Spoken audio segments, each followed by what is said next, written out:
Shalom, good morning, good afternoon, good evening. It depends on the time that you're watching me. This is me, your host, Merveille Mulanga, and welcome to the Green Room once again. And today in our Green Room, we have our success coach, Dr. DMS. Welcome, Dr. DMS. Welcome, Merveille. Thank you so much for accepting our invitation. And today, basically, our topic for this session, it's more of investment. So let's jump into the questions.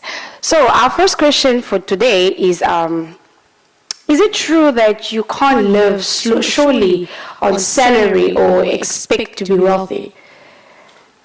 Okay, we all start there, most of us. We start by going to school. Is the system important? And when you finish, you look for an employment. You look for a job, basically.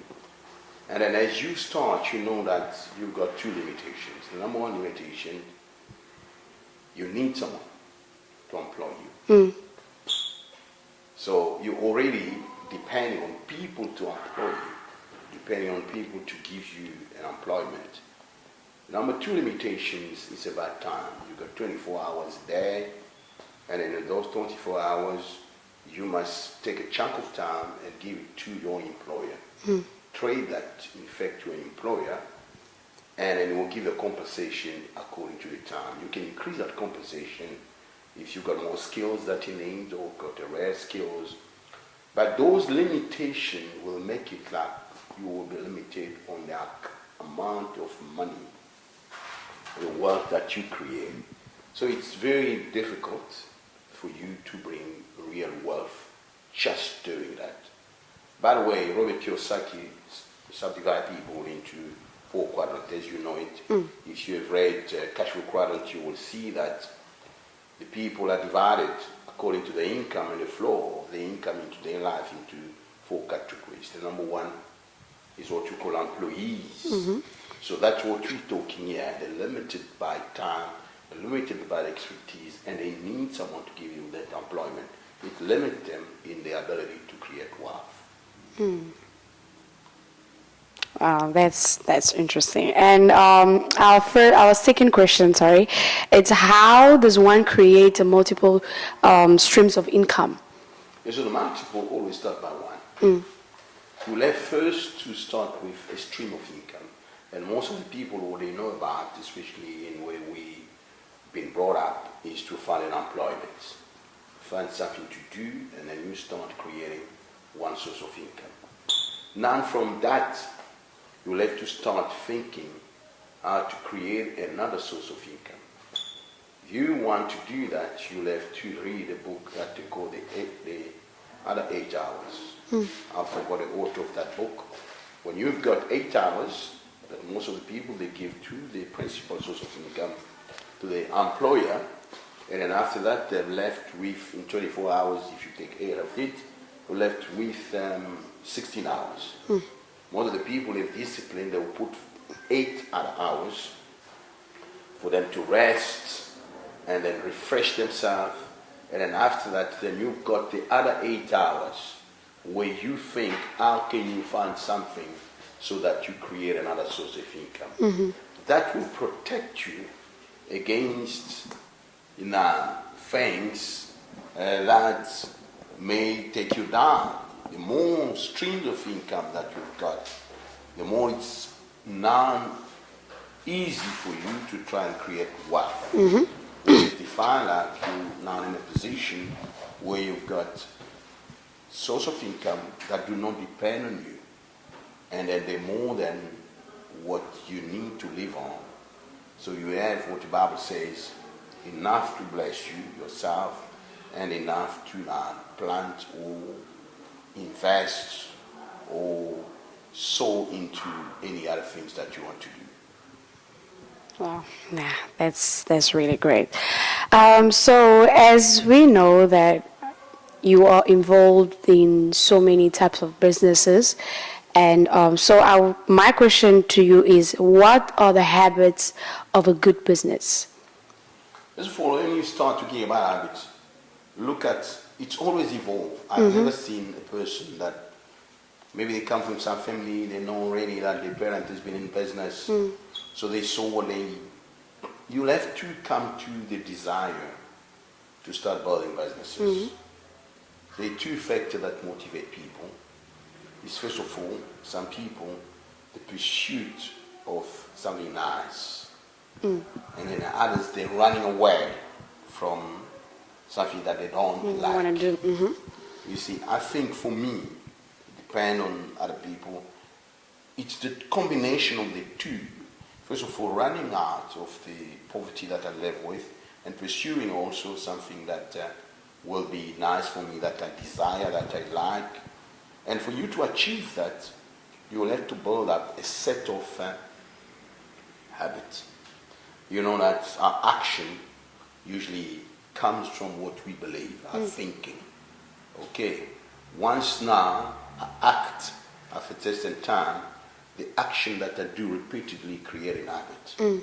And then you have heard a saying that says, if you sow an action, you will reap a habit. True. If you sow a habit, you will reap a character. Because of the habit, it gives you a certain character, and that character will define your destiny. In business now, you have to create winning habits so that even if you're down, you fall on your habit. It becomes like your default mode of the way you act. Now, what you need in business first, you have to cultivate a desire first. You know, like Paul says it in the book of Philippians, whatever is good, whatever is admirable, whatever is worth praise, cultivate those kind of things. I've cultivated the habit of, if I see something nice, I don't criticize. I like it. I want to say, how can I create a desire to have that? I'll give an example, for instance. Like I saw some preachers like Ken Copeland and J.C. Duplantis and Creflo Dollar having a private jet. I don't join the people that criticize them. And cultivate that desire of saying, no, it's nice to have a private jet. Because the why will always determine your level of success. True. And then after that, because I'm going into business, I cultivate now the second habit, after I've got a desire, is the habit of saving. You have to save some money. You know? Number 3 habit that I develop is the habit of delayed gratification. It means that whatever I desire to have, I don't get it from my active income or directly from what it produces. I'll try to create an asset, and that asset will then support what I want to buy, what I want to enjoy, and things like that. And then the last habit that I cultivate is to know really what is the return on investment. What did I want to get as a return on investment? I don't look at activities as per se. I don't look at the bottom line. I don't look at the turnover. I cultivate that habit to go down and see really what is the return on investment. So the number one that I cultivate, I develop a strong desire for things that are nice because I want to be driven. You know, cultivate of increasing my dreams and seeing that challenging myself where I am. Number 2, then I cultivate that habit of saving because I will need some seed to put into my business. Number 3, delay gratification. All right? And number 4, I said I look at the return on investment. And if I want to add another one, I try by all means to develop a habit of picking up the right people. True. There are many people that I'm working with today that I've approached them. They didn't come with a resume to look for a job. You know, I cultivate that habit wherever I go, especially young people. When I see that one, it looks like a good candidate, I approach them and I try to mentor them in view of getting them into my organization. So did you hear right? If you want to have a good business, please just follow these business ideas or habits. It's really going to help you a lot. Here's another question. What is the difference between active income and passive income? Good, very good question for many people that are going into business to hear that. You know, let's take that I come out to college. When I come out of college, then I've got a good resume because I come from Harvard Business School, and then I got an employment. I love to do what? I love to go, to be present, and to offer my expertise. I sell my time and I sell my expertise. I get paid a certain income. I love to be actively doing that. That's what we call active income. Right. There are others that are classified as non-active income. They look us down an investor that invests into a block of flats. When he's building that block of apartment, the person is working. And then after that, when you finish that block of apartment, and then you still have work to do to put a management team together, and then after that, when the management team is in place, and they have got clients, now they started producing an asset for you, and that asset start producing an income for you. That's not classified as an active income, because I can be in the Bahamas, or I'm in the DRC, I'm relaxing there, and then that business that I built, it keeps on bringing an income, and it becomes for me sort of like not active, but non-active income. I'm not working actively to produce that income, but I've worked for a while, and then that's the number two. Now you have to develop the other ability to do it, to choose good investments. Let's say I've worked, even if I've got a job, then I've got money to invest, and I pick up like shares that come from Amazon, or I don't know, whatever shares I pick up, and I'm investing that, and those start producing, I become an investor. Then I've got an income that is not active. I can be an artist and I produce a nice piece of art, and then I put it like a good song, and people listen, they pay me royalty, it becomes a royalty income. All those are classified as a non-active income. We work for a while, and then after you produce something, and then it starts producing an income. Wow. This is a really good, I don't know if I'll say ideas or advices that will really, help us into if you want to do business or not. So this is my other question. The question is, how do we young people, how do one deal with failure in a business? Because there are so many people out there, when you try something for the first time, and especially I will speak for us young people, the moment you fail or the moment something do not go right, immediately we get discouraged, or we start getting some sort of ideas in our mind. You know what, never mind, let me just, I'm not good enough, let me leave it.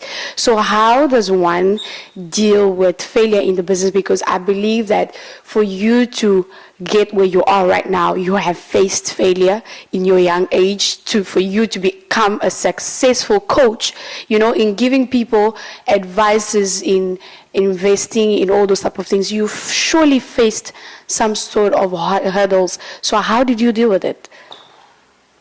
If you want to put it in a nutshell, you'll have to fall in love with failure.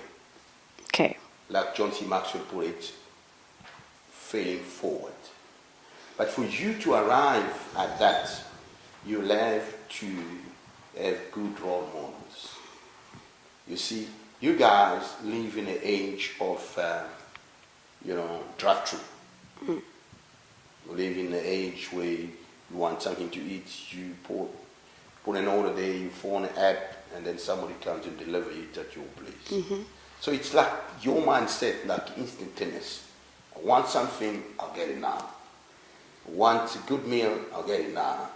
I want something, I'll drive through.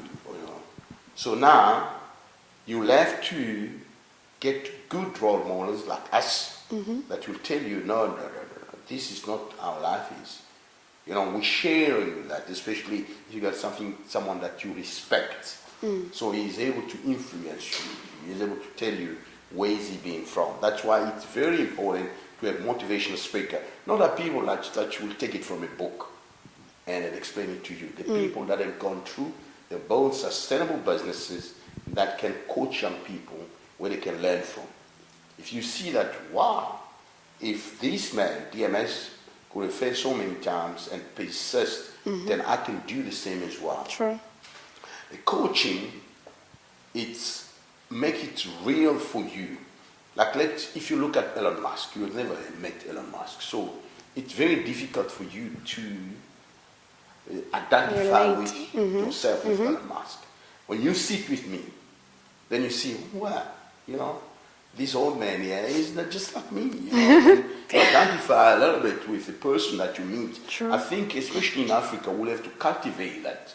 Meet young people and tell them the real story so that they do that, and then give them that what they're feeling forward. The statistics are there out there. 90% of the business that I started, they will fail in the first year. That means you left, I don't know, some people go as much as 95. And then from those that are remaining, they're still going to fail in the next 5 years, according to statistics. So the guys that are going to persist are the people that are going to go on and on and on and on, and then succeed after that. Most of the people that have succeeded in a business venture are on their fourth or fifth business. That means they had about 3 to 4 that went under. But what gave them the resilience to continue, to persist, is first of all, there's something that is inborn of people.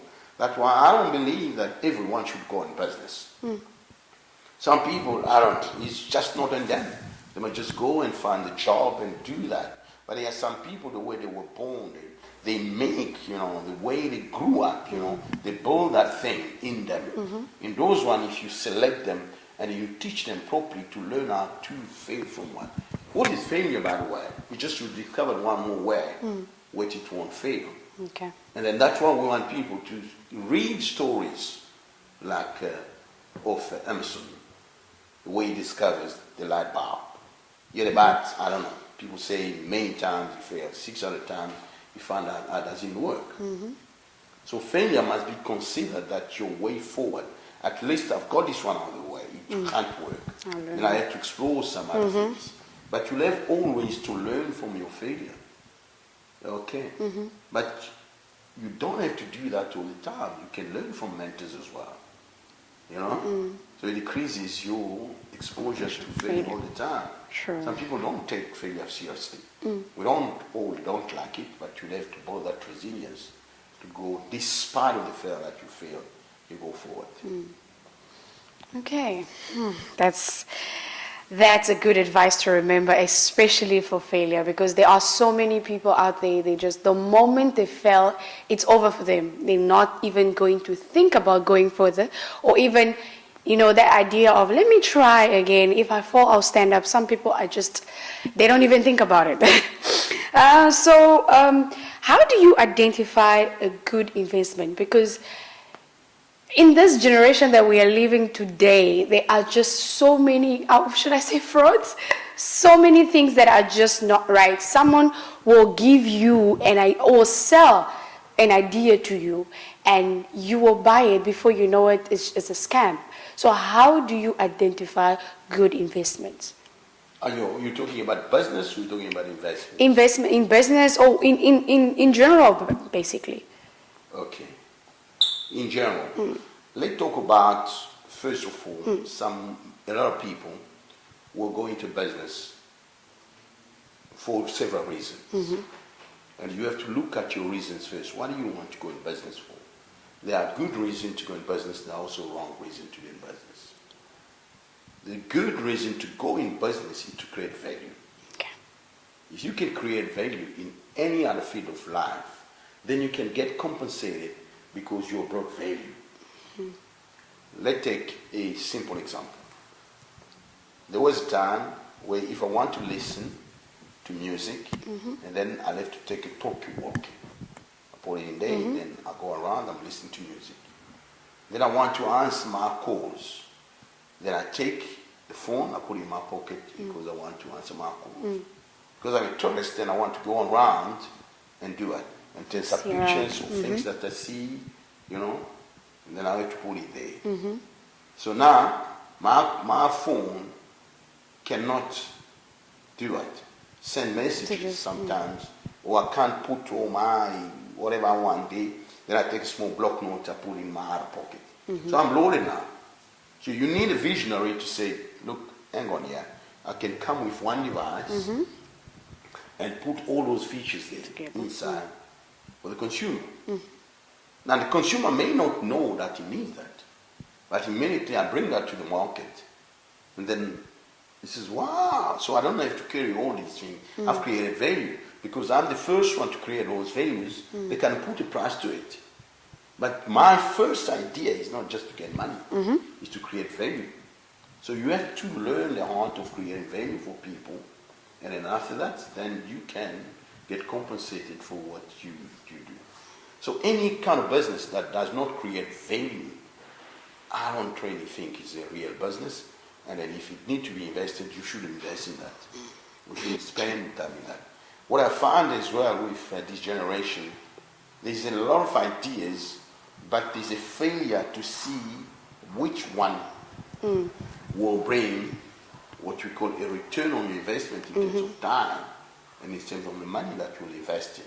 So you have to teach that practical things to see how you're going to make value out of the business, either for yourself or for your investors. And that's a skill that you'll have to teach. Now, if you take now in the field of investment, there is a lot into investing. If you want to be secured in your investment, then look at fields which are regulated. That means you're going to invest on the stock market. Because you know on the stock market, more or less, this company are regulated, that gives you a certain return. But when you're looking at a very, very slim return on your investment, but if you want now to get a good return on investment, then the risk increases.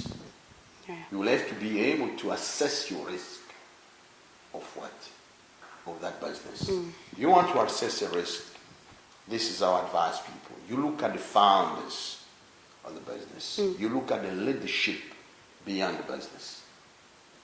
If I don't have an idea on the founder or on the people that are leading that business, already I'm in the dark. You see?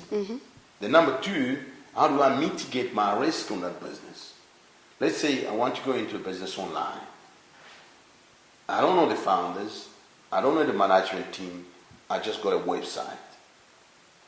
You see, that the risk is very high. At least I cannot even assess the founders. So it's like I'm in blank. I can't invest in that business with confidence. Because they become like a gamble. I'm gambling on casinos, something like that. You know, and everyone. Then after you know the founders, you know the leadership, then you look at the business model.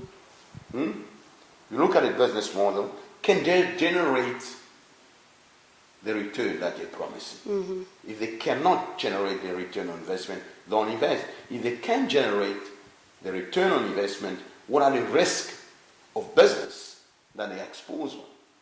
And you look at all those, then you invest then with those people. But there is no zero risk investment. You have to take some risk. And you have to be prepared to lose. But don't lose what you think you cannot survive from. Okay. Yeah. So I guess you guys heard it. So if you want to identify or, invest, you should be sure where exactly you're investing. And just do some research of where exactly you're investing.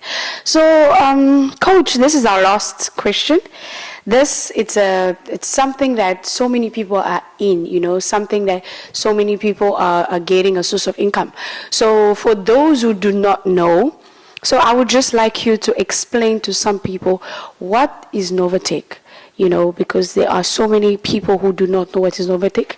So just for you to explain to them and how they can, get in it and what is in for them. First of all, if you want to understand very well, there's some prerequisite for you to understand. They talk about first the global world. We live in a period where you've got a global world. We call it globalization. That means you can get access to any business where you can invest ideas from around the world. So it opens up the digital world. That means the world of the internet. Right. So it's not limited to one place. You do it all around the world. And you do it via a computer, via a smartphone or something like that, and you got a URL that they do for you. So it's all business online, first of all. Now, the number two that you have to understand about that business Novatech is that there's a field of forex trading. This business existed from thousands of years, but people never discovered that. And some people, they've seen it, but they don't understand what is it. Each time they go to pass an airport, they say bureau de change. They don't understand what is bureau de change. It's basically forex exchange, dealing with money, currencies, exchanging some currencies from another. Banks have been doing that for a long time. Big companies have been doing for a long time. It's a huge market. It's about 5 trillion of exchange every single day. Wow. And the people are making profit out of that. Because of the COVID and then people that have been confined to their home, many companies is sort of like brought that to the marketplace for the common people. And number three that we must understand is the world of cryptocurrency. Another field there, that we're not only dealing with traditional money, we call fiat money, controlled by the bank. Now we're dealing with the so-called cryptocurrency, where there's no control over that exchange that is happening there. Is in that field that we've got a company that we call Novatech. They're doing FX exchange of money on the net, and they're also doing cryptocurrency. And they've done what we call a IPS or something like that, or IPC, initial public offering. So they allowing investors all around the world to invest with them. And they put a company somewhere where they can protect themselves against all these regulators. So they are in the grenadine. But it's a company that works and does exchange, and then you come in as an investor first. That's when they come. They give you the so-called PEM account. All of us investors, we put money in one basket, and they give it to traders, and they've got technology that diminishes the lost, and then they post a return on investment on our money. And then like yesterday, they posted about 2.5 on your money, 2.51. That means I got $1 million or $1 million with them invested. That money will produce for me $25,000 Wow. in a week, which is considerable. And then they give you that ability to draw, to help you draw from whenever countries you need a cryptocurrency to draw. So that the regulators, they don't stop you. And you can get access to your money anytime. Now, number two, they give you the possibility as well to bring in other investors, and they design what's so-called MLM, multi-level marketing, which give you other bonuses that you can get access to. And many people have used that model, but there's also some of those models online where you don't trust the people that are behind it. They can disappear anytime with your money. But we found this company now, and this model working for more than 3 years now and going strong. We've come to trust the founders, and we have come to trust the model that they're using. And then the only thing that plays there is just the market. The market can go up, can go down, but at least it's not crooks that are going to disappear today or tomorrow. Yeah. Well, wow, that was good. I guess you all have heard that, so you have heard the advice and whatsoever. So please, if you want to start a business, you want to invest, please listen to this advice. It's going to help you, especially as young people, so that we shouldn't give up. We should keep on going on and on and on until we reach success.